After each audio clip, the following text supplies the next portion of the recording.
ज़ाहिर है मज़ीद काम करने का स्कोप ना रहा था।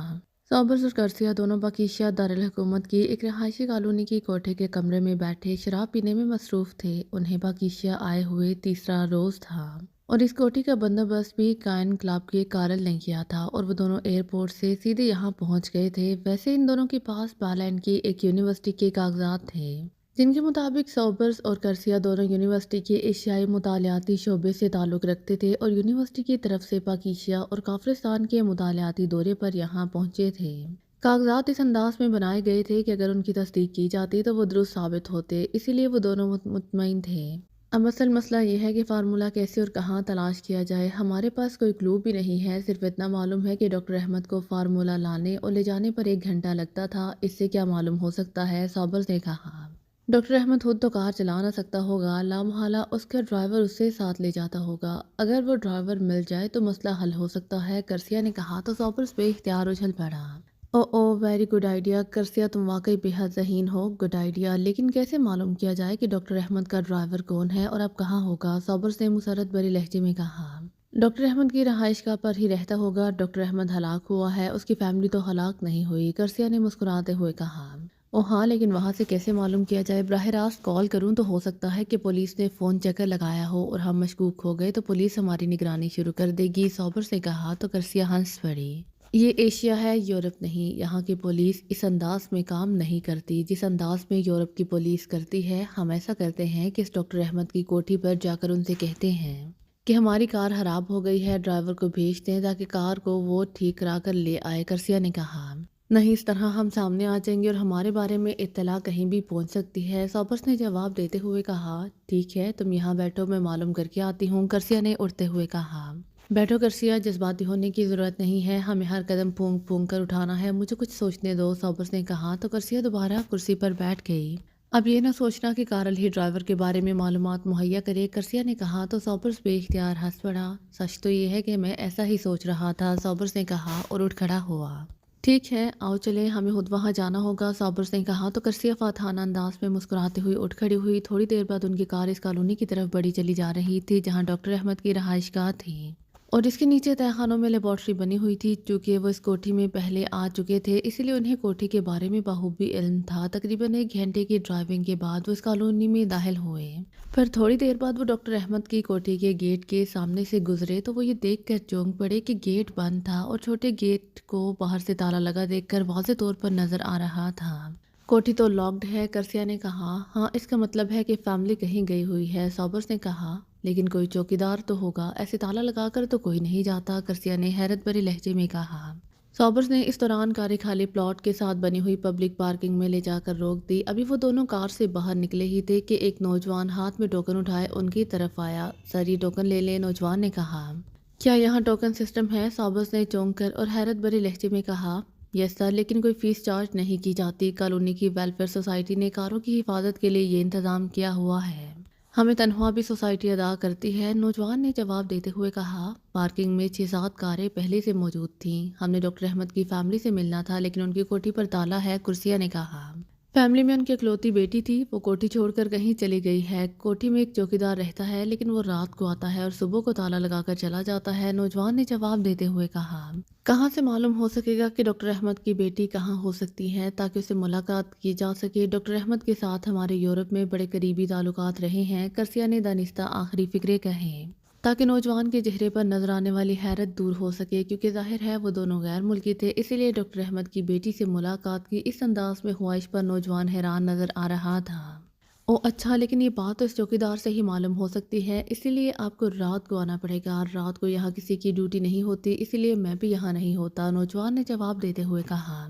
तुम कब से यहाँ मुलाजमत कर रहे हो? सॉबर्स ने पूछा। 5 साल तो हो गए हैं जनाब, यहाँ हमारे मुल्क में बेरोजगारी है, इसीलिए मैं यहाँ मजबूरन मामूली सी तनख्वाह पर काम कर रहा हूँ, नौजवान ने जवाब देते हुए कहा। अच्छा करते हो, तुमने मुलाजमत को अना का मसला नहीं बनाया। तुम्हें तो मालूम होगा कि डॉक्टर अहमद साहब का ड्राइवर कौन था, क्या नाम था उसका? सुना है वो इस फैमिली के साथ ही रहता है, सॉबर्स ने कहा।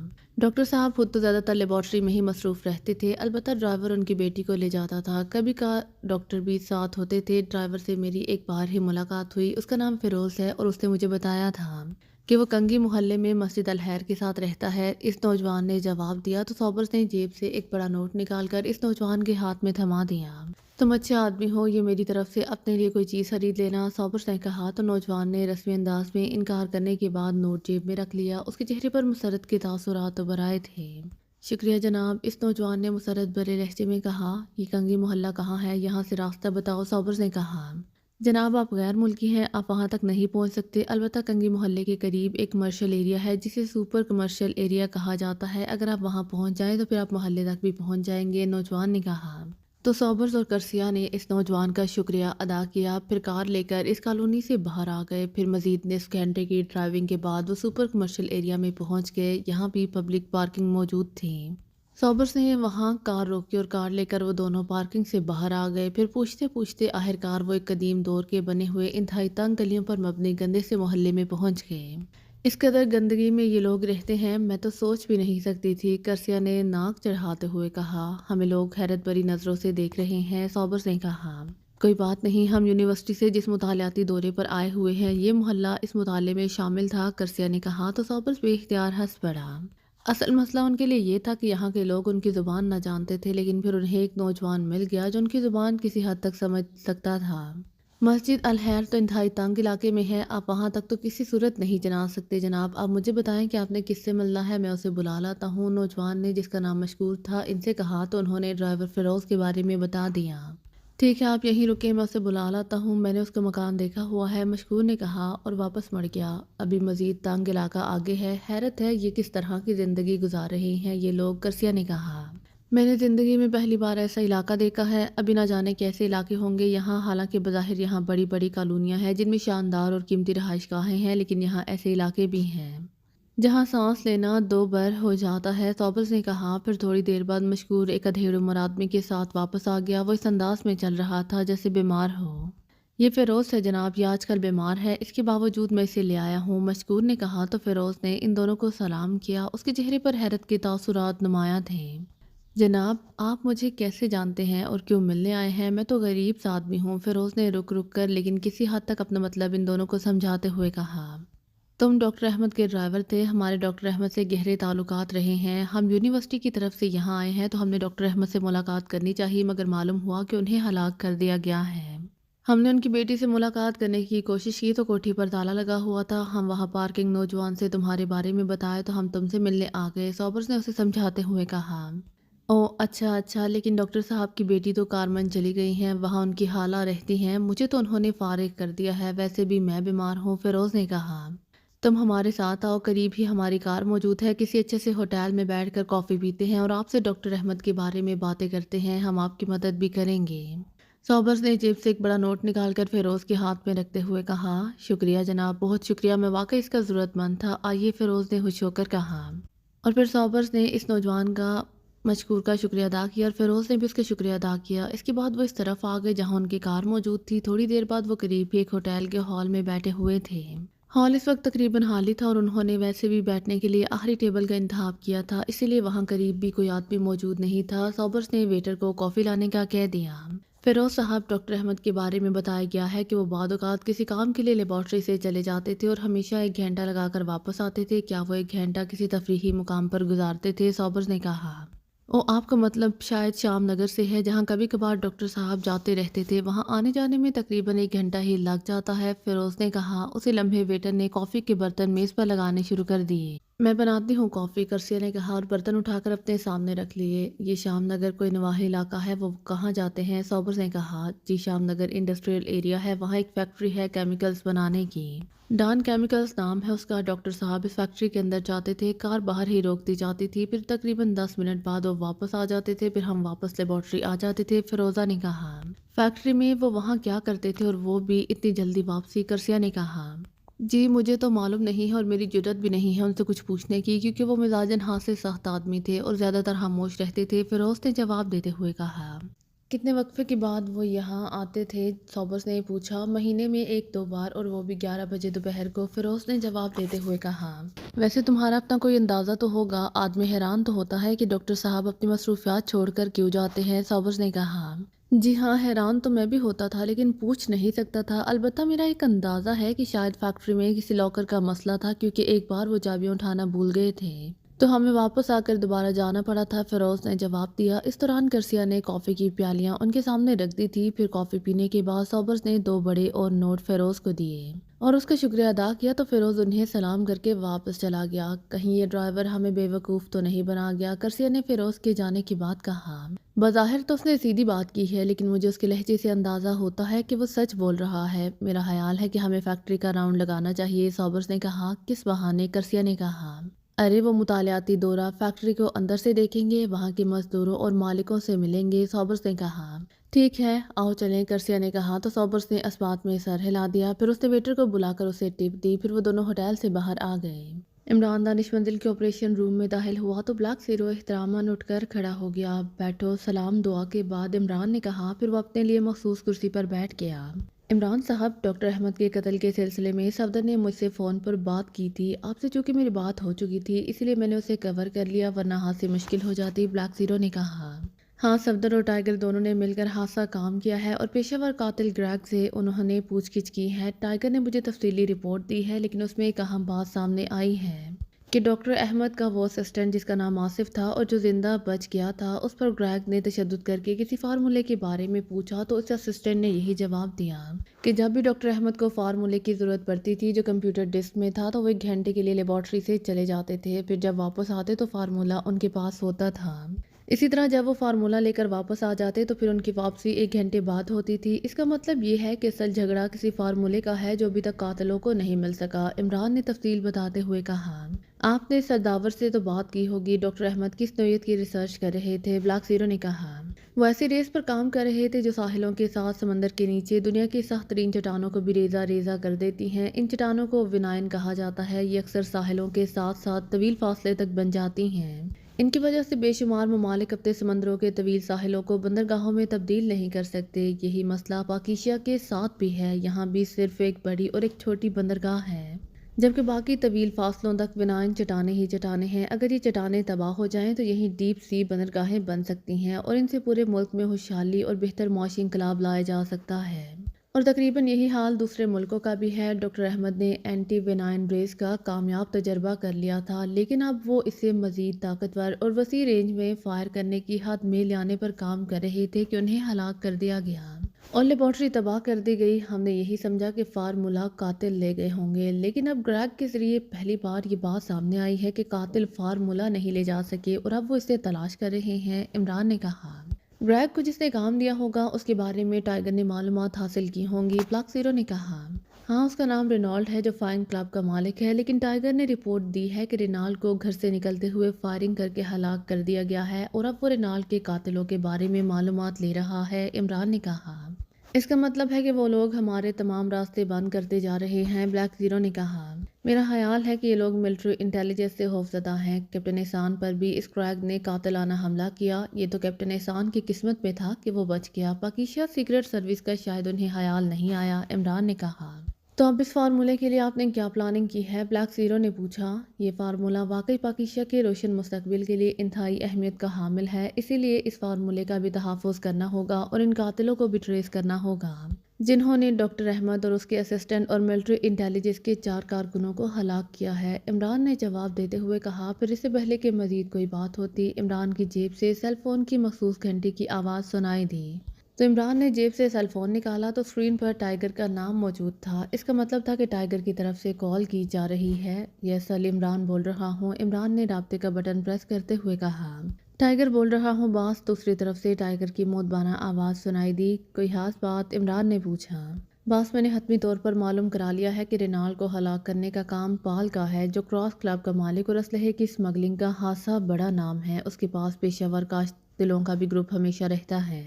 टाइगर ने जवाब देते हुए कहा। क्या तुम उसे राना हाउस ला सकते हो या फिर जोसेफ और जवाना के जिम्मे ये काम लगा दिया जाए? इमरान ने कहा।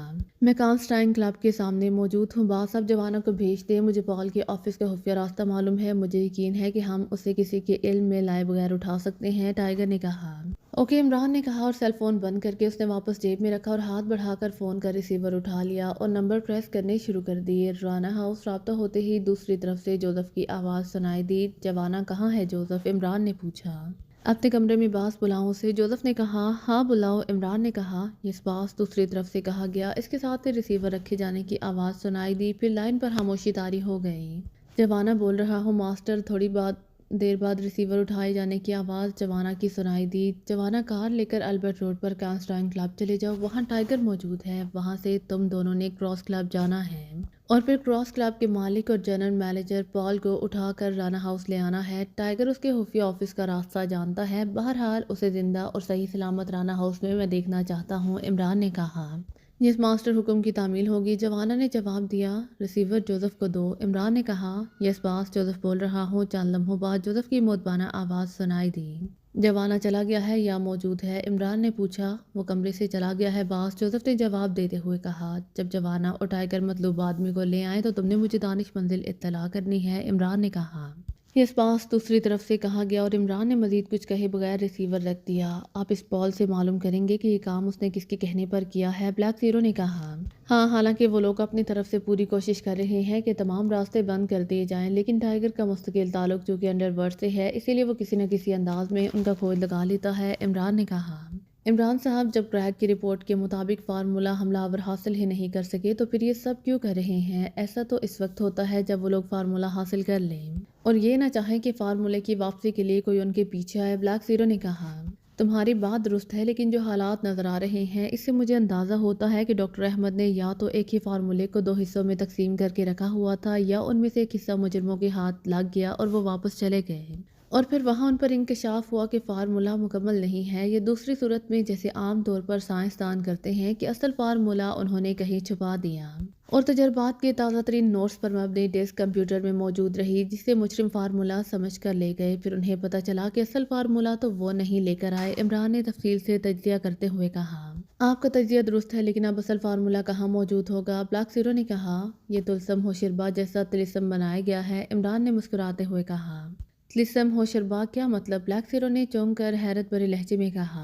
ये तिलिस्म होशरबा जैसा ही तिलिस्म है कि जब भी डॉक्टर अहमद को फार्मूले की ज़रूरत होती थी तो वो 1 घंटे के लिए लेबॉर्ट्री से चला जाता था और 1 घंटे बाद जब वापस आता था तो फार्मूला उसके पास होता था। इस तरह जब फार्मूला फारग हो जाता था तो डॉक्टर अहमद 1 घंटे के लिए लेबॉर्ट्री से बाहर चला जाता था और फिर जब वापस आता था तो फार्मूला उसके पास नहीं होता था। अब तुम बताओ कि क्या ये तुलसम होशरबा जैसा तिलिस्म नहीं है, इमरान ने कहा। हाँ वाकई, लेकिन अब कैसे मालूम होगा कि डॉक्टर अहमद 1 घंटे के लिए कहाँ जाते थे, ब्लैक ज़ीरो ने कहा। तो इमरान बेइख्तियार मुस्कुरा दिया। यही तो तिलिस्म है और इसे हल करना होगा, तभी शहजादी हाथ लग सकती है, इमरान ने कहा। तो ब्लैक ज़ीरो बेइख्तियार हंस पड़ा। इमरान साहब, लगता है कि इस फार्मूले के लिए आप संजीदा नहीं हैं, ब्लैक ज़ीरो ने कहा। असल बात और है, इमरान ने कहा। तो ब्लैक ज़ीरो चौंक पड़ा। कौन सी बात, ब्लैक ज़ीरो ने तजस्सुस भरे लहजे में कहा। मैं चाहता हूं कि जिन एजेंटों ने डॉक्टर अहमद को हलाक करके लेबॉर्ट्री तबाह की है उन्हें खुलकर काम करने का मौका दिया जाए और उनकी गर्दनें इस वक्त नापी जाएं जब वो अपनी तरफ से मिशन को कामयाबी से हमकिनार कर चुके हों, वरना अगर हमने पहले फार्मूला हासिल कर लिया तो फिर वो वापस चले जाएंगे, इमरान ने कहा। नहीं इमरान साहब, ये फार्मूला ना सिर्फ हमारा है बल्कि इस फार्मूले के ज़रिए हमारे मुल्क का मुस्तकबिल रोशन हो सकता है। हमें इसके लिए खुद काम करना होगा, ब्लैक ज़ीरो ने कहा। तो फिर सोचो कि डॉक्टर अहमद 1 घंटे के लिए कहाँ जाता होगा, इमरान ने कहा। इसका ड्राइवर बता सकेगा, ब्लैक ज़ीरो ने कहा। तो इमरान बेइख्तियार चौंक पड़ा। ओ तुम्हारी बात दुरुस्त है। जैसा कि मुझे बताया गया था कि डॉक्टर अहमद की बेटी ने अपने लिए ड्राइवर रखा हुआ था, क्योंकि डॉक्टर अहमद के दिन रात लेबॉर्ट्री में ही गुजरते थे और वो अपनी कोठी से निकल कर ही पैदल अकबी कोठी के रास्ते लेबॉर्ट्री जाते और वापस आते थे। बहरहाल ड्राइवर डॉक्टर अहमद को किसी जगह ले जाने से इनकार तो नहीं कर सकता था, इमरान ने कहा। तो ब्लैक ज़ीरो ने इस बात में सर हिला दिया। मैं टाइगर के ज़िम्मे ये काम लगा देता हूँ, वो इस ड्राइवर से मालूमात हासिल कर लेगा, इमरान ने कहा। फिर तकरीबन 1.5 घंटे बाद फ़ोन की घंटी बाज उठी तो इमरान ने हाथ बढ़ाकर रिसीवर उठा लिया। X2, इमरान ने मखसूस लहजे में कहा। जोसेफ बोल रहा हूँ सर, राना हाउस से बास को इत्तला पहुँचाना थी कि उनका मतलूब आदमी राना हाउस पहुँच चुका है। दूसरी तरफ से जोसेफ ने बड़े मोतबाना लहजे में कहा। पहुंच जाएगी इत्तला, इमरान ने मखसूस लहजे में कहा और रिसीवर रख कर उठ खड़ा हुआ। थोड़ी देर बाद उसकी कार राना हाउस की तरफ बढ़ी चली जा रही थी। कोई खास प्रॉब्लम तो पैदा नहीं हुआ, इमरान ने राना हाउस में मौजूद टाइगर से मुखातिब होकर कहा। मुझे तो कोई प्रॉब्लम नहीं पेश आया, अलबत्ता जवाना ने 4 अफराद का खात्मा कर दिया जो रास्ते में तैनात थे, टाइगर ने कहा। अरे ये तो उसने मामूली सा नाश्ता किया है, लंच और डिनर की हसरत ही रह गई होगी उसे, इमरान ने कहा तो टाइगर बेइख्तियार हंस पड़ा। थोड़ी देर बाद इमरान ब्लैक रूम में दाखिल हुआ तो वहाँ कुर्सी पर एक सूट पहने अधेड़ उम्र आदमी बैठा हुआ था। चेहरे मेहरे से वो मुअज़्ज़ज़ आदमी नजर आ रहा था। उसके सूट का कपड़ा भी कीमती था और तराश खराश भी जदीद अंदाज की थी। उसकी गर्दन ढलकी हुई थी, वो रॉड्स में जकड़ा हुआ था। ब्लैक रूम में जोसेफ और जवाना दोनों मौजूद थे। इमरान सामने रखी हुई कुर्सी पर बैठ गया तो उसके साथ वाली कुर्सी पर टाइगर बैठ गया। क्या ये तुम्हें जानता है? इमरान ने टाइगर से पूछा। यस बॉस, बहुत अच्छी तरह, टाइगर ने जवाब दिया। ओके फिर इसे होश में ले आओ, इमरान ने कहा तो टाइगर उठा। उसने दोनों हाथों से पाल का नाक और मुंह बंद कर दिया क्योंकि उसने इसे सर पर चोट लगाकर बेहोश किया था, इसलिए उसे एंटी गैस सुंघाने की जरूरत नहीं थी। चंद लम्हों बाद जब पॉल के जिस्म में हरकत के आसार नमूदार होने शुरू हो गए तो टाइगर ने हाथ हटाए और पीछे हटकर वापस अपनी कुर्सी पर बैठ गया। थोड़ी देर बाद पॉल ने कराहते हुए आंखें खोली। फिर उसने लाशौरी तौर पर एक झटके से सीधा होने या उठने की कोशिश की, लेकिन जाहिर है रॉड्स में जकड़े होने की वजह से वो सिर्फ कसमसा कर ही रह गया था। उसकी आंखों में और चेहरे पर इंतहाई हैरत के तासुरात उभर आए थे। उसने हैरत भरी नज़रों से सामने बैठे हुए इमरान और उसके साथ बैठे हुए टाइगर और उनके अकब में खड़े जोसेफ और जवाना और फिर गर्दन घुमाकर पूरे हॉल को देखा।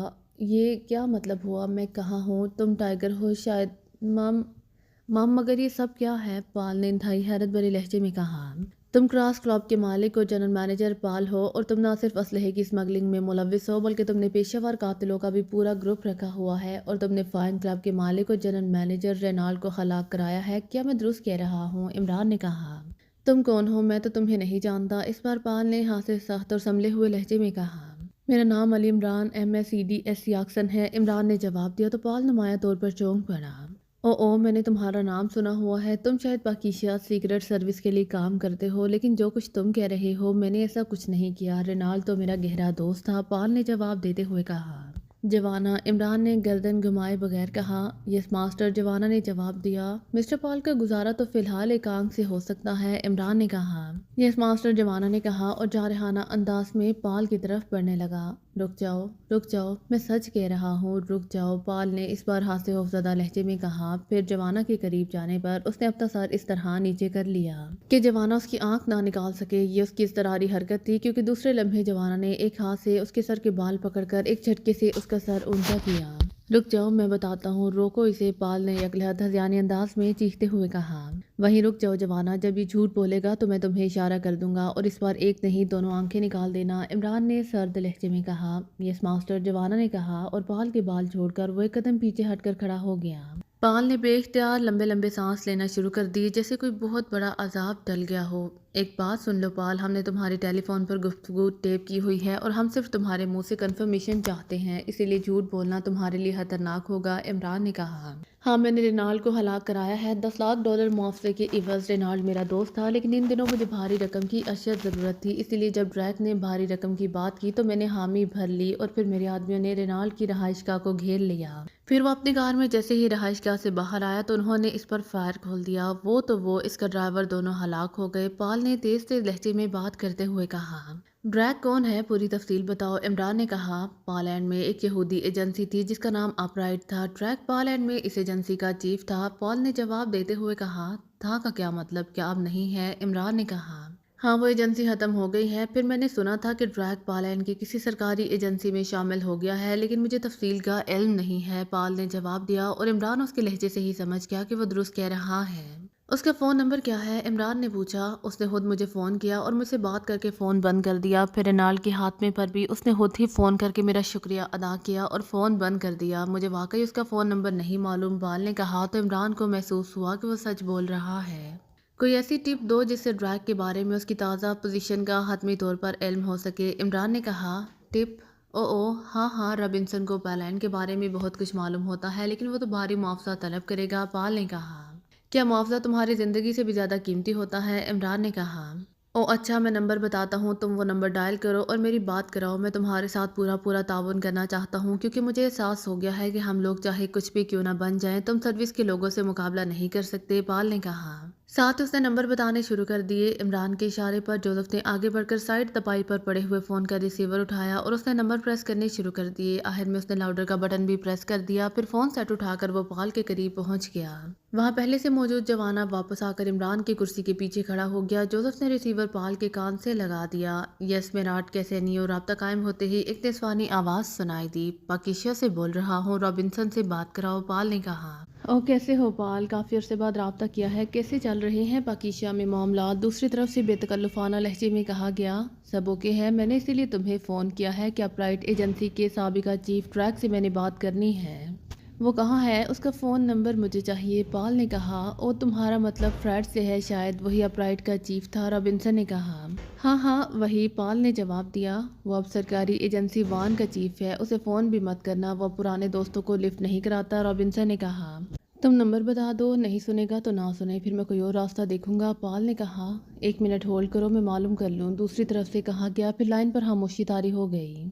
थोड़ी देर बाद रॉबिन्सन की आवाज़ सुनाई दी। नोट करो, रॉबिन्सन ने कहा। यस, पाल ने कहा। तो दूसरी तरफ से नंबर बता दिया गया। ये उसका बराह रास्त नंबर है, सेक्रेटरी के ज़रिए और नंबर है, वो भी नोट कर लो। आज क्या याद करोगे कि तुम्हें मालूमात मुफ्त में मुहैया कर रहा हूँ। मैंने सोचा कि इतनी बात का अब क्या मुआवजा लूँ, कोई बड़ा काम हो तो चलो मुआवजा भी लूँ, रॉबिन्सन ने कहा। शुक्रिया, पाल ने मुस्कुराते हुए कहा। और फिर रॉबिन्सन का दूसरा फ़ोन नंबर भी बता दिया। ओके थैंक यू, पाल ने कहा और मुंह हटा लिया। तो जोसेफ ने रिसीवर उसके कान से हटाकर हाथ में उठाए हुए फ़ोन सेट पर रख दिया। अब तुम ड्रैग फ्रेड से बात करके ये बात कंफर्म कराओ कि रेनाल्ड की हलाकत का काम उसने तुम्हें दिया था। जो मर्जी आए बात करो, लेकिन कंफर्मेशन ज़रूरी है, इसके बाद तुम फारिग, इमरान ने कहा। तो पाल ने इस बात पे सर हिला दिया। जोसेफ बाद में जो नंबर बताया गया है वो प्रेस करके रिसीवर इसके कान से लगा दो, इमरान ने इस बार जोसेफ से मुखातिब होकर कहा। तो जोसेफ ने इस बात में सर हिलाते हुए रिसीवर उठाया और तेज़ी से नंबर प्रेस करने शुरू कर दिए। आखिर में उसने लाउडर का बटन भी प्रेस कर दिया, क्योंकि दूसरी तरफ से बजने वाली घंटे की आवाज़ सुनाई देने लग गई थी। यस से एक निस्वानी आवाज़ सुनाई दी।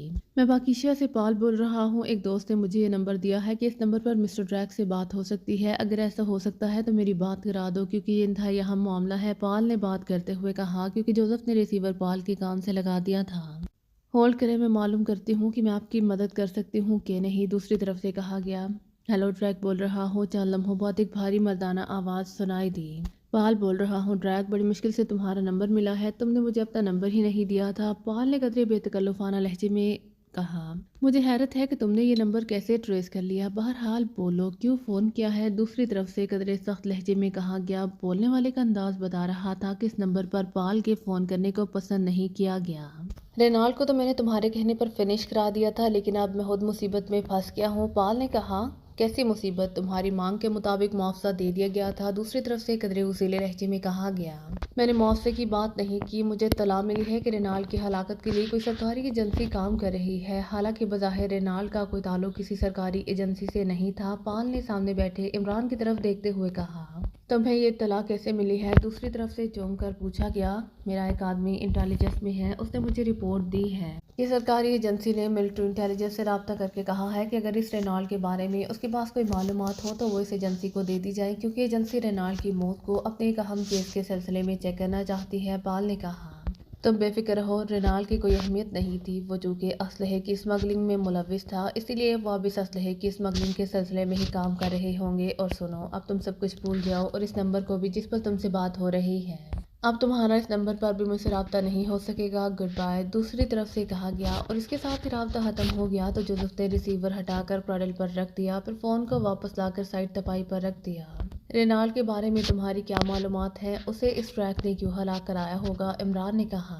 मुझे क्या मालूम, मैंने तो रकम की हाथे रेनाल्ड का खात्मा करा दिया था, पाल ने कहा। तो इमरान एक झटके से उठ खड़ा हुआ। टाइगर, अब बाकी काम तुमने करना है, इमरान ने खड़े होते हुए टाइगर से कहा।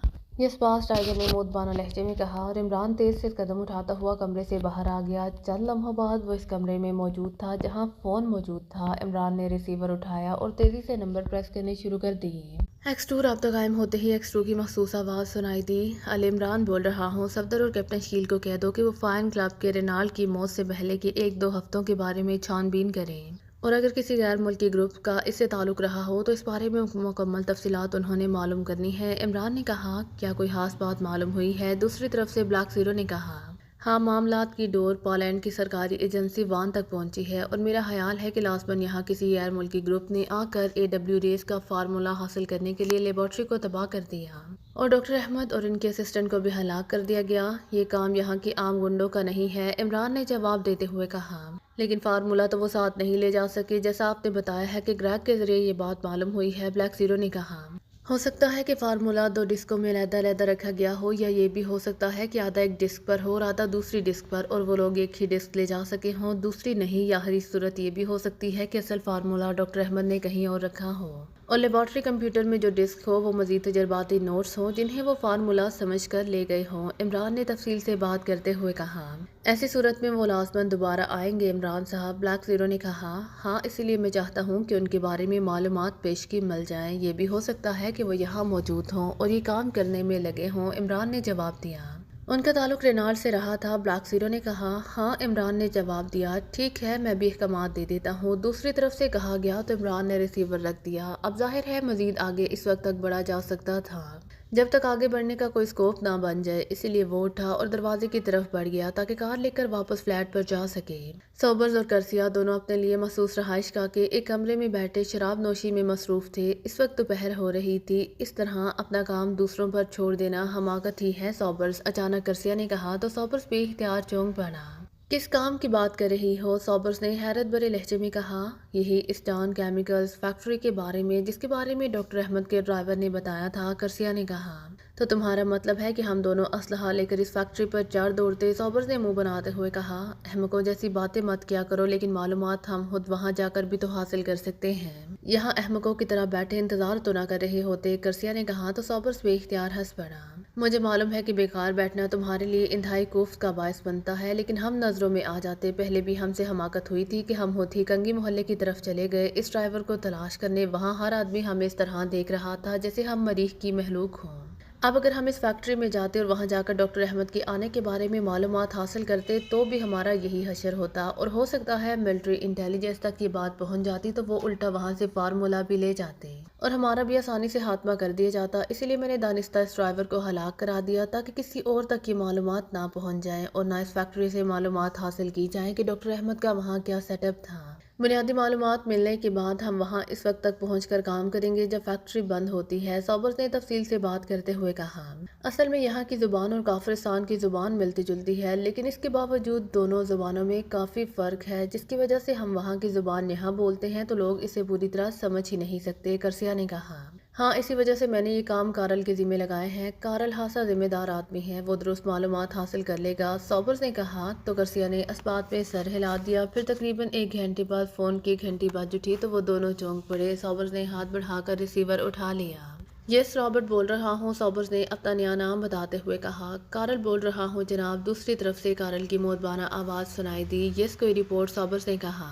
सर, ड्राइवर वाला काम तो बड़ी आसानी से कर दिया गया है। उससे इसके घर में दाखिल होकर गोली मार दी गई और हमलावर बगैर किसी को मालूम हुए वहां से वापस आ जाने में कामयाब हो गए हैं, कारल ने कहा। वो इलाका तो इंतहाई गुंजान है, ये कैसे हो सकता है कि गोली चलाई गई हो और किसी को मालूम ना हो सका हो? सॉबर्स ने हैरत भरे लहजे में कहा। हमें मालूम है सर कि वो इलाका जहाँ ड्राइवर रहता है बेहद गुंजान आबाद है, इसीलिए हमने इस इलाके के ही रहने वाले 2 आदमी वहाँ भेजे थे और उन्हें हदायत कर दी गई थी कि वो साइलेंसर लगा पिस्टल इस्तेमाल करे, कारल ने जवाब दिया। ओके, ठीक है, अब मैं मुतमईन हूँ। दूसरे अहम काम का क्या हुआ है? सॉबर्स ने कहा। इस बारे में जो हतमी मालूमात मिली हैं उनके मुताबिक डॉन केमिकल्स फैक्ट्री के मेन गेट के साथ ही अंदर मेट्रो बैंक की खसूसी शाख मौजूद है और इसके अंदर लॉकर्स भी हैं जो फैक्ट्री के मालिकान और बड़े बड़े ऑफिसर्स के लिए मखसूस हैं। फैक्ट्री में 2 शिफ्टों में काम होता है, इसीलिए बैंक की भी 2 शिफ्टें काम करती हैं। डॉक्टर अहमद फैक्ट्री मालिकान के करीबी अजीज हैं और उनके नाम पर बैंक में स्पेशल लॉकर मौजूद है। इस लॉकर का नंबर 101 है। ये डॉक्टर अहमद साहब खुद ऑपरेट करते थे, कॉरल ने जवाब देते हुए कहा। डॉक्टर अहमद की हलाकत के बाद इस लॉकर को तो खोला नहीं गया, सॉबर्स ने कहा। अभी तक ऐसी कोई इत्तला नहीं मिली जनाब, कारल ने जवाब दिया। फैक्ट्री और बैंक किस वक्त ऑफ होते हैं और वहाँ क्या हिफाजती इंतजामात हैं? सॉबर्स ने पूछा। रात 1 बजे फैक्ट्री और बैंक ऑफ हो जाते हैं और सुबह 8 बजे तक ऑफ रहते हैं। इस दौरान वहाँ खासी तादाद में सिक्योरिटी के मुसल्लह अफराद मौजूद रहते हैं, कारल ने जवाब देते हुए कहा।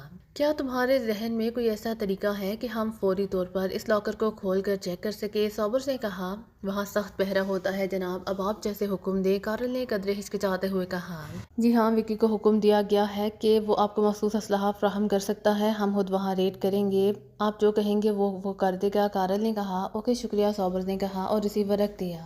کام ہمیں خود کرنا ہے، کارل کے آدمی ہماری طرح تربیت یافتہ نہیں ہو سکتے، کرسیا نے کہا تو سابرز نے اس بات میں سر ہلا دیا، پھر اس نے سامنے رکھے ہوئے فون کا ریسیور اٹھایا اور 2 نمبر پریس کر دیے۔ یہ سر، دوسری طرف سے ایک مردانہ آواز سنائی دی، سٹنگ روم میں آ جاؤ، سابرز نے کہا اور ریسیور رکھ دیا۔ چند لمحوں بعد دروازہ کھلا اور ایک مقامی آدمی اندر داخل ہوا۔ یس سر، آنے والے نے سابرز کی طرف دیکھتے ہوئے کہا۔ ہمیں بے ہوش کرنے والی گیس کے پسٹل، سائلنسر لگے پسٹل اور خصوصی ساخت کے گیس کٹر چاہیے، کیا تم مہیا کر سکتے ہو؟ سابرز نے کہا۔ یس سر، سوائے گیس کٹر کے باقی دونوں آئٹم تو یہاں موجود ہیں، گیس کٹر مارکیٹ سے لانے ہوں گے، لیکن کوئی خصوصی بات ہو تو بتا دیں تاکہ اس ٹائپ کے گیس کٹر لائے جا سکیں، آنے والے نے، جس کا نام وکی تھا، مؤدبانہ لہجے میں کہا۔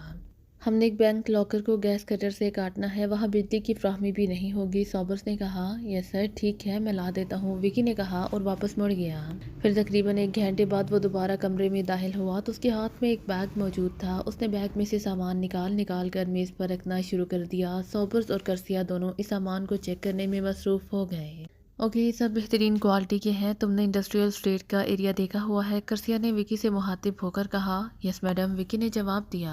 وہاں ایک فیکٹری ہے، ڈان کیمیکلز فیکٹری، کیا تم نے اسے دیکھا ہوا ہے؟ سابرز نے کہا۔ خصوصی طور پر تو نہیں دیکھا، ویسے تو وہاں بے شمار فیکٹریاں ہیں، چھوٹی بھی اور بڑی بھی، وکی نے جواب دیا۔ سنو، تم نے ہمارے ساتھ کام کرنا ہے، تمہارے باس کارل سے ابھی فون پر بات ہو چکی ہے، ہم نے رات 1 بجے کے بعد اس فیکٹری میں داخل ہو کر وہاں بنے ہوئے بینک کے لاکر کو کاٹنا ہے اور وہاں سے ایک فائل حاصل کرنی ہے، تم ابھی جا کر اس فیکٹری کا راؤنڈ لگاؤ تاکہ تمام امکانی راستوں اور حالات کو چیک کر سکو، سابرز نے کہا۔ یس سر، میں چیک کر لیتا ہوں، وکی نے کہا اور واپس مڑ گیا، پھر اس کی واپسی تقریباً 2 گھنٹوں بعد ہوئی۔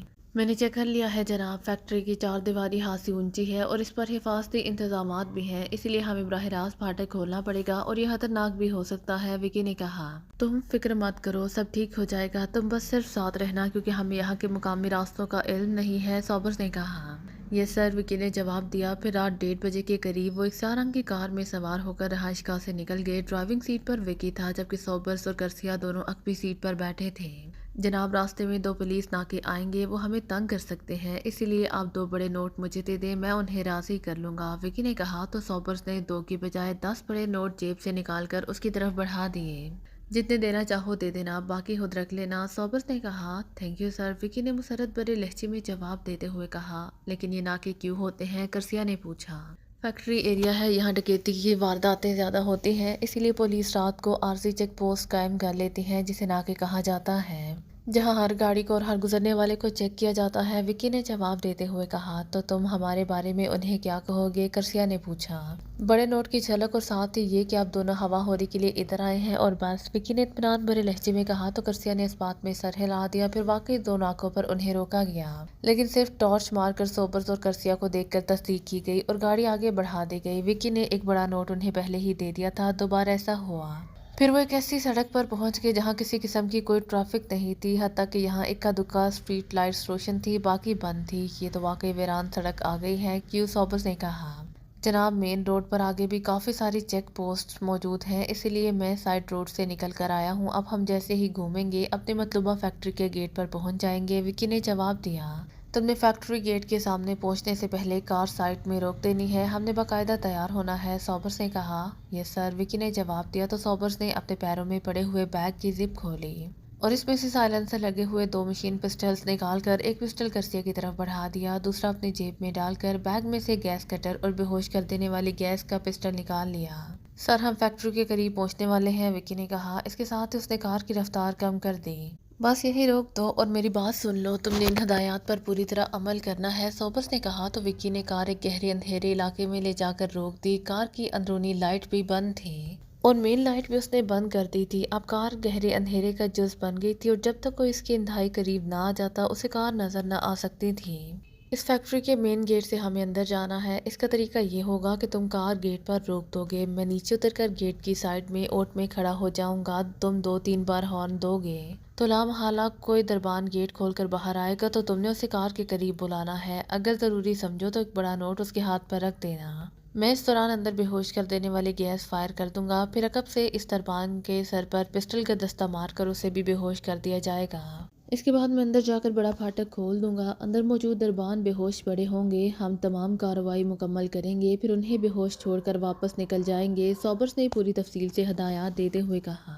سر بے ہوش کر دینے والی گیس تو خاصی دیر تک فضا میں رہے گی، ایسی صورت میں ہم فوری طور پر فیکٹری میں داخل نہیں ہو سکتے، وکی نے کہا۔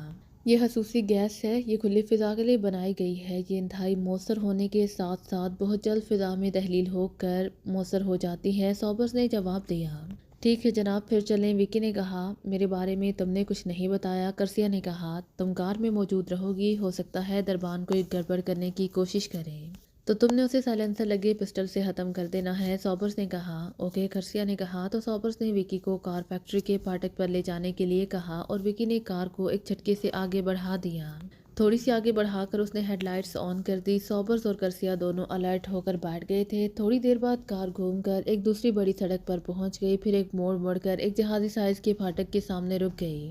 سوبرس کار کا دروازہ آہستہ سے کھول کر باہر نکلا، پھر آہستہ سے دروازہ بند کیا تاکہ دروازے کے بند ہونے کی آواز فیکٹری کے اندر سنائی نہ دے، پھر پنجوں کے بال دوڑتا ہوا وہ پھاٹک کی سائڈ میں جا کر وہاں موجود پھولوں کی بیلوں کی اوٹ میں ہو کر رک گیا۔ اسی لمحے وکی نے کار کا ہارن بجایا، 3 بار اس نے تیز ہارن دیا تو سوبرس نے چھوٹا پھاٹک کھلتے دیکھا تو وہ اور زیادہ بیلوں کی اوٹ میں ہو گیا۔ پھاٹک میں سے ایک مشین گن بردار سیکیورٹی کا آدمی باہر آیا اور پھر سیدھا کار کی طرف بڑھتا چلا گیا۔ اس کے آگے بڑھتے ہی سوبرس بجلی کسی تیزی سے آگے بڑھا، چھوٹا پھاٹک کھلا ہوا تھا، اس نے ہاتھ میں پکڑے ہوئے گیس پسٹل کا رخ اندرونی طرف کر کے 4-5 بار ٹریگر دبا دیا، پھر تیزی سے پنجوں کے بال دوڑتا ہوا کار کی طرف بڑھ گیا۔ وکی اس وقت سیکیورٹی اہلکار کو ایک بڑا نوٹ دے رہا تھا، اسی لیے سیکیورٹی اہلکار پوری طرح ادھر ہی متوجہ تھا۔ سوبرس نے 2-3 قدم آگے بڑھائے، اس کے ساتھ ہی اس کا بازو گھما اور سیکیورٹی اہلکار گردن کی سائڈ پر زوردار ضرب کھا کر نیچے گرا ہی تھا کہ سوبرس نے ہاتھ میں پکڑا ہوا گیس پسٹل جیب میں ڈالا اور جھک کر اٹھنے کی کوشش کرتے ہوئے سیکیورٹی اہلکار کی گردن کے سامنے والے حصے پر کھڑی ہتھیلی کا وار کر دیا، کھٹاک کی آواز کے ساتھ ہی سیکیورٹی اہلکار کا اٹھتا ہوا جسم ایک جھٹکے سے نیچے گرا اور ساقط ہو گیا، وہ ختم ہو چکا تھا۔ سوبرس کا پہلے ارادہ اس کے سر پر پسٹل مارنے کا تھا، لیکن پھر عین موقع پر اس نے ارادہ بدل دیا کیونکہ دربان نے سر پر ٹوپی پہن رکھی تھی جو اس کی یونیفارم کا حصہ تھی، اسی لیے پہلے اس کی گردن کی سائڈ پر ضرب لگا کر اسے نیچے گرا دیا، پھر اس کی گردن کی ہڈی توڑ کر اس کو ہلاک کر دیا تھا۔ اس کے ساتھ ہی سوبرس نے جھک کر اس دربان کو اٹھا کر کاندھے پر ڈالا، پھر تیزی سے مڑ کر وہ دوڑتا ہوا کھلے چھوٹے پھاٹک سے اندر داخل ہو گیا۔ وہاں سامنے کئی مسلح افراد زمین پر ٹیڑے میڑے انداز میں بے ہوش پڑے تھے۔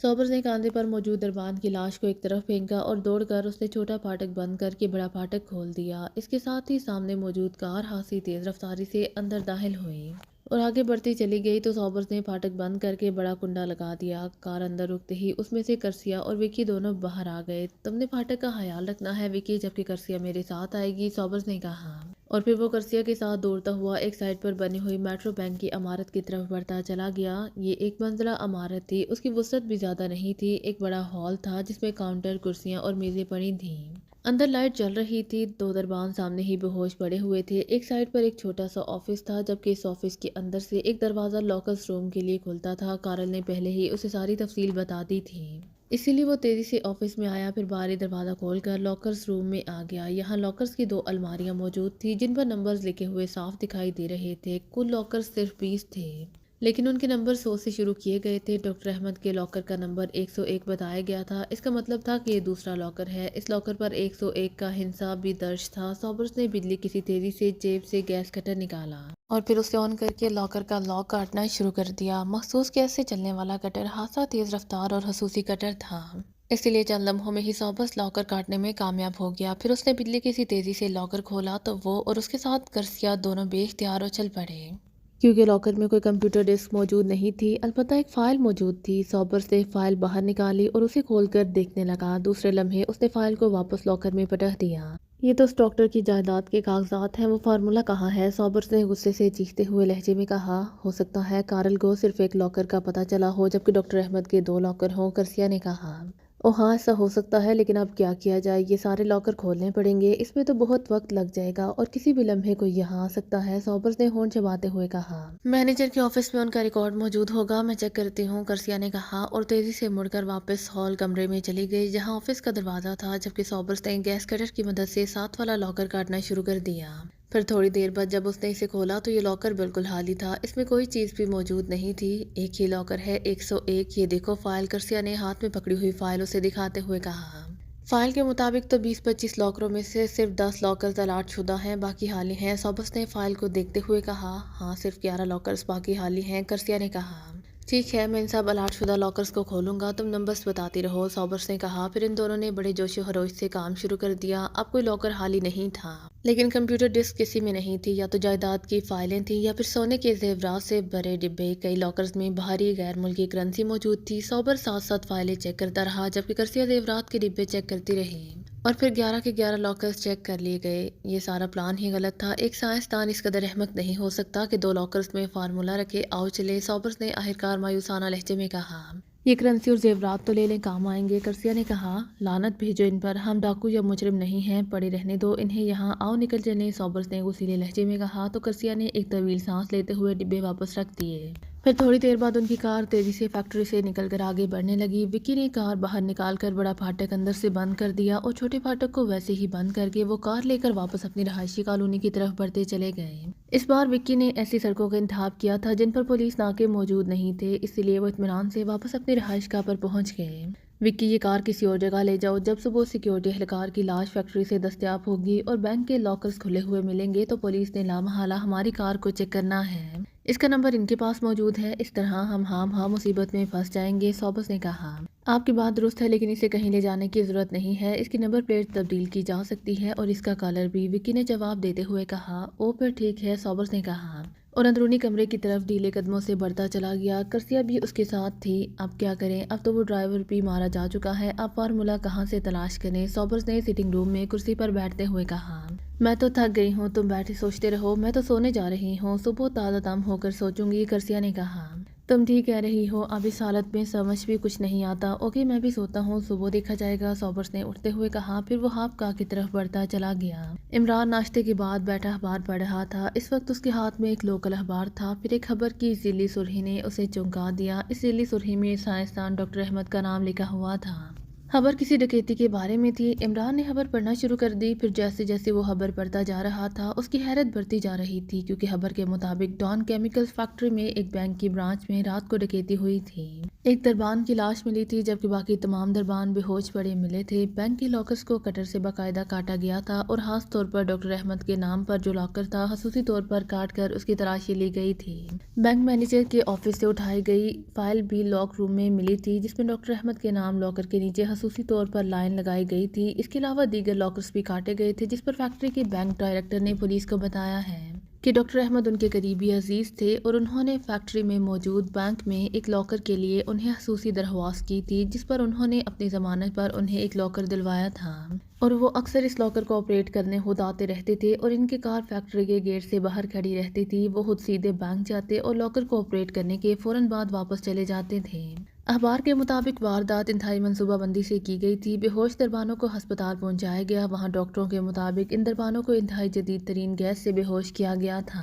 ایک بے ہوش دربان نے ہوش میں آنے پر بتایا کہ وہ سب اپنی اپنی ڈیوٹی پر موجود تھے، فیکٹری بند تھی کہ رات گئے۔ فیکٹری کے گیٹ کے باہر سے 3 بار ہارن بجانے کی آواز سنائی دی تو گیٹ پر موجود دربان چھوٹا گیٹ کھول کر باہر چلا گیا۔ پھر اچانک انہوں نے کٹک کٹک کی آوازیں سنی، اس کے ساتھ ہی وہ بے ہوش ہو گئے۔ باہر جانے والے دربان کو ہلاک کر دیا گیا اور اس کی لاش کو بھی فیکٹری کے اندر پھینک دیا گیا۔ عمران نے 2-3 بار خبر پڑھی، پھر ایک طویل سانس لیتے ہوئے اس نے ہاتھ بڑھا کر ریسیور اٹھایا اور انکوائری کے نمبر پریس کر دیے۔ انکوائری پلیز، رابطہ قائم ہوتے ہی ایک نسوانی آواز سنائی دی۔ انڈسٹریل اسٹیٹ تھانے کا فون نمبر دیں، عمران نے کہا تو دوسری طرف سے چند لمحوں کی خاموشی کے بعد نمبر بتا دیا گیا تو عمران نے کراڈل دبایا۔ پھر ٹون آنے پر اس نے انکوائری آپریٹر کے بتائے ہوئے نمبر پریس کر دیے۔ تھانہ انڈسٹریل اسٹیٹ، رابطہ قائم ہوتے ہی ایک سخت اور کھردری سی آواز سنائی دی۔ یوں محسوس ہو رہا تھا جیسے بولنے والا بولنے کی بجائے لٹ مار رہا ہو۔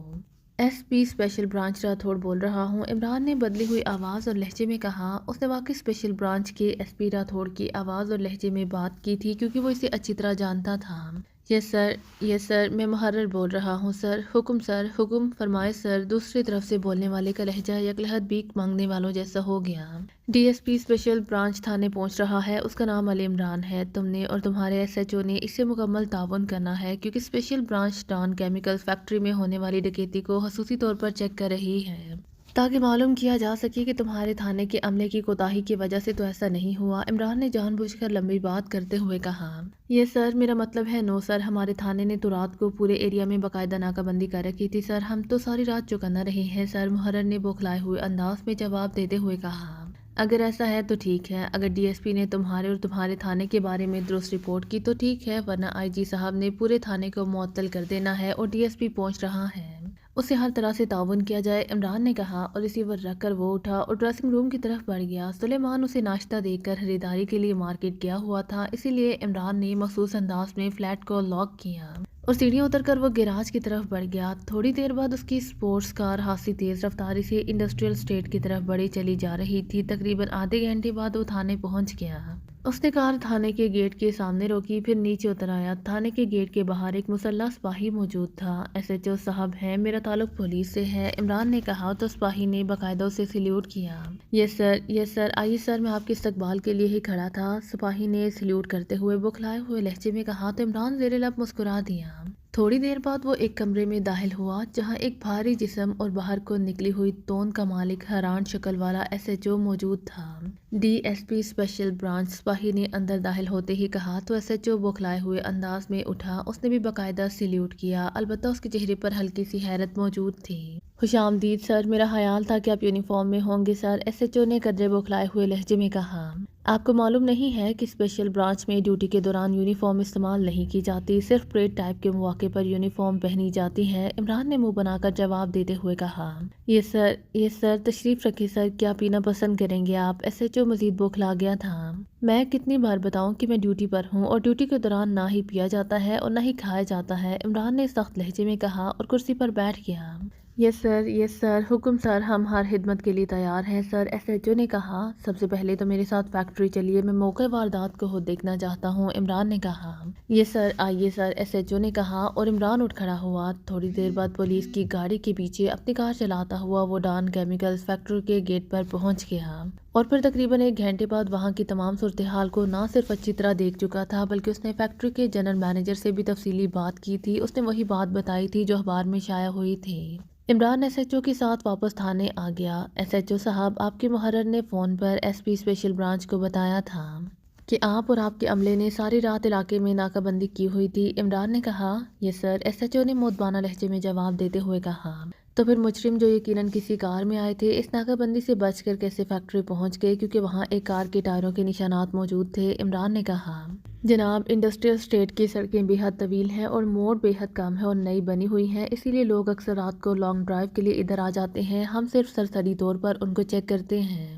البتہ جس رات یہ واردات ہوئی ہے، اس رات ایک کار میں ایک غیر ملکی جوڑا بھی آیا تھا، وہ اس ناکے سے گزرے تھے جہاں میں خود موجود تھا، ڈرائیور مقامی تھا اور ڈرائیور نے مجھے بتایا کہ وہ صرف لانگ ڈرائیو کے لیے ادھر آیا ہے، پھر وہ کار واپس بھی چلی گئی، باقی تو سب کچھ نارمل ہی تھا، ایس ایچ او نے کہا۔ لیکن ایس ایچ او کے چہرے پر موجود تاثرات سے اسے پتہ چل گیا تھا کہ ایس ایچ او نے گما کر بات کی ہے، ان کے حلیے کیا تھے، عمران نے کہا تو ایس ایچ او نے غیر ملکی جوڑے کے حلیے بتا دیے۔ اس مقامی ڈرائیور کا حلیہ کیا تھا، عمران نے پوچھا تو ایس ایچ او نے تفصیل سے حلیہ بتا دیا۔ بہرحال وہ پولیس کا آدمی تھا، اسی لیے ایسے معاملات میں اس کی نظریں خاصی گہری ہوتی ہیں۔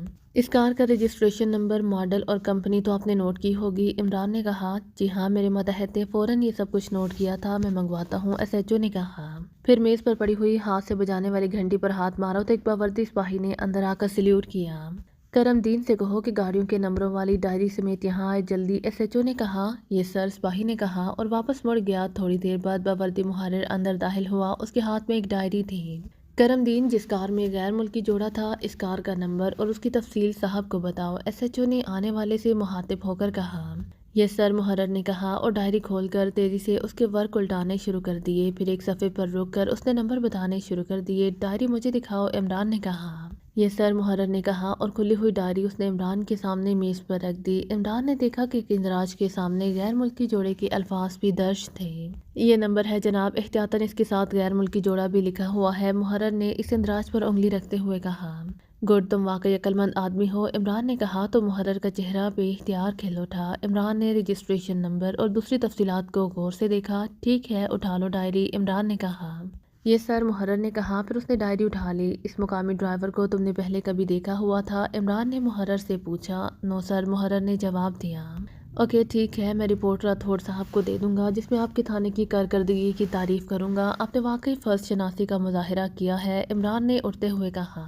تو ایس ایچ او نے اٹھ کر باقاعدہ عمران کو سیلیوٹ کیا۔ محرر نے بھی سیلیوٹ کیا۔ پھر وہ دونوں عمران کو تھانے کے گیٹ کے باہر کھڑی اس کی کار تک چھوڑنے آئے۔ عمران نے کار موڑی اور پھر واپس شہر کی طرف چل پڑا۔ اس نے جو کچھ دیکھا تھا اس سے اس کے ذہن میں یہی تصویر بنی تھی کہ ڈاکٹر احمد یقیناً اس فیکٹری میں موجود بینک لاکر میں AW ریس کا فارمولہ رکھتا ہوگا، کیونکہ اس نے اندازہ لگایا تھا کہ ڈاکٹر احمد کی رہائش گاہ سے فیکٹری تک آنا پھر واپس جانے میں 1 گھنٹہ لگ جاتا ہوگا۔ لیکن جو کچھ اس نے وہاں دیکھا تھا اسے تو یہی ظاہر ہوتا تھا کہ جب حملہ آوروں نے لاکر کاٹ کر کھولا تو اس میں فارمولہ موجود نہیں تھا، ورنہ انہیں دوسرے لاکرز کاٹنے کی ضرورت ہی نہیں تھی، وہ فوراً واپس جانے کی نہ کرتے۔ لیکن اگر ایسا ہے تو پھر فارمولہ کہاں گیا؟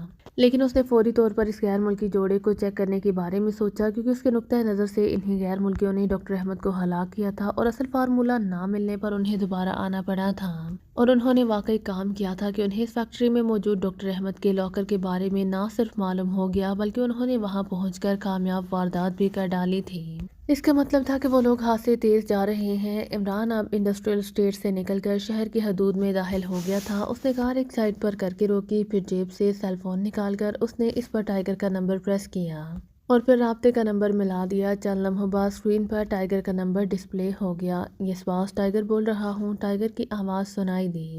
ٹائیگر، تمہیں میں نے ڈاکٹر احمد کے ڈرائیور کے بارے میں معلومات حاصل کرنے کا کہا تھا، تم نے کوئی رپورٹ نہیں دی، کیوں؟ عمران نے سرد لہجے میں کہا۔ باس، میں نے آپ کو رپورٹ دی تھی کہ اسے اس کے گھر میں گولی مار کر ہلاک کر دیا گیا ہے اور میں اس کے قاتلوں کو ٹریس کرنے میں لگا ہوا ہوں، لیکن ابھی تک کچھ معلوم نہیں ہو سکا۔ حالانکہ جس محلے میں ڈرائیور رہتا تھا وہ انتہائی گنجان آباد محلہ ہے، وہاں اجنبی آدمی فوراً مارک ہو جاتا ہے۔ البتہ یہ معلوم ہوا ہے کہ اس ڈرائیور کو تلاش کرتا ہوا ایک غیر ملکی جوڑا اس گنجان آباد علاقے میں دیکھا گیا تھا، ٹائیگر نے کہا۔ تم نے اس غیر ملکی جوڑے کے حلیے تو معلوم کیے ہوں گے، عمران نے کہا۔ یس باس، دونوں یورپی تھے، ٹائیگر نے جواب دیا، ساتھ ہی اس نے دونوں کے حلیے تفصیل سے دہرا دیے۔ یہ وہی حلیے تھے جو ایس ایچ او نے بتائے تھے۔ اس کا مطلب ہے کہ یہ غیر ملکی جوڑا اس ڈرائیور سے ملا اور اس سے انہوں نے معلومات حاصل کی، پھر واردات کر ڈالی۔ یہ تو ہاتھ سے تیز جا رہے ہیں، عمران نے کہا۔ کیا ہوا ہے باس؟ ٹائیگر نے چونک کر پوچھا تو عمران نے اسے اخبار میں خبر شائع ہونے سے لے کر موقع واردات چیک کرنے اور پولیس سے حاصل ہونے والی معلومات کے بارے میں بتا دیا۔ یہ آپ کیا کہہ رہے ہیں باس کہ وہ فارمولہ انہیں لاکر سے نہیں ملا؟ ٹائیگر نے چونک کر کہا۔ ہاں، اگر انہیں فارمولہ مل جاتا تو وہ دوسرے لاکرز نہ کاٹتے، جبکہ انہیں فائل سے معلوم ہو گیا تھا کہ ڈاکٹر احمد کے لاکر کا نمبر کیا ہے، عمران نے کہا۔ اس کار میں ڈرائیور کے بارے میں کیا تفصیل ہے باس تاکہ اسے ٹریس کیا جا سکے؟ ٹائیگر نے پوچھا تو عمران نے اسے ڈرائیور کا حلیہ جو پولیس نے اسے بتایا تھا بتا دیا۔ اصل مسئلہ انہیں ٹریس کرنے کا نہیں ہے، اصل مسئلہ فارمولہ ٹریس کرنا ہے۔ میرا خیال ہے کہ ڈاکٹر احمد کے اسسٹنٹ افضل نے بتایا تھا کہ ڈاکٹر صاحب کو فارمولہ لینے کے لیے جانے اور آنے میں 1 گھنٹہ صرف ہوتا تھا۔ میرا خیال ہے 1 گھنٹہ اس فیکٹری میں موجود بینک لاکر سے فارمولہ لانے میں لگتا تھا، لیکن اب ڈاکٹر احمد ہلاک ہو چکا ہے اور مجرموں کو فارمولہ یہاں سے نہیں ملا تو پھر کہاں ہو سکتا ہے؟ عمران نے کہا۔ باس، ہو سکتا ہے کہ انہیں فارمولہ مل گیا ہو اور وہ فوراً ملک سے نکلنے کی کوشش کریں، ٹائیگر نے کہا۔ ہاں، ایسا بھی ہو سکتا ہے۔ بہرحال تم اس ڈرائیور اور کار کو ٹریس کرو، ان سے ہی اس جوڑے کے بارے میں فوری معلومات ملیں گی، عمران نے کہا۔ یس باس، ٹائیگر نے کہا تو عمران نے آف کو بٹن پریس کر کے رابطہ ختم کر دیا، پھر 30 پریس کر کے جب اسکرین کے کونے میں 000 لکھا ہوا نظر آنے لگا تو اس نے دانش منزل کا نمبر پریس کر کے رابطے کا بٹن پریس کر دیا۔ X2 چند لمحوں بعد مخصوص آواز سنائی دی۔ علی عمران، MSCDSC آکسن بول رہا ہوں جناب، عمران نے اپنے مخصوص شگفتہ لہجے میں کہا۔ گو اس نے سیل فون کو 000 پر محفوظ کر لیا تھا، لیکن پھر بھی وہ چونکہ اوپن علاقے میں کار میں بیٹھا ہوا تھا اس لیے وہ محتاط رہنا چاہتا تھا۔